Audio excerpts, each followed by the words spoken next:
Asylum seekers turn up with whatever they can grab. They turn up with the clothes on their back. They turn up with their children if they can. It is, moreover, not a question of economics. A human being is not a line item on a spreadsheet. Human beings have a right to asylum because they are human. That is what a human right is.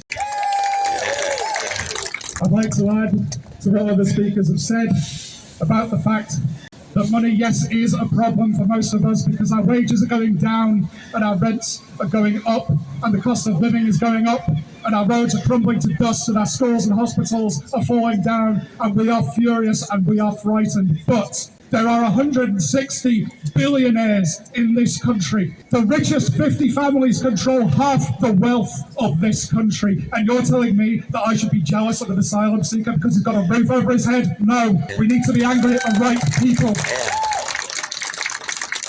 Bless you all for coming out, thank you. I want to read out a statement from Ken McCall, who is the Joint Branch Secretary of Hull National Education Union. Refugees didn't skim off millions a year in this city from school budgets to pay academy CEOs. Refugees didn't cut mental health services and support for our most vulnerable students. Refugees are not the reason there are so many kids sat at home waiting for a special school place. Refugees did not set up every school in the city to line the pockets of unelected CEOs. As long as poor people keep blaming other poor people for being poor, we'll continue to be robbed by the profiteers, the capitalists and the billionaires. We need jobs, homes and services for all. Renationalising and taking back control of education is a necessary step. Solidarity from the National Education Union.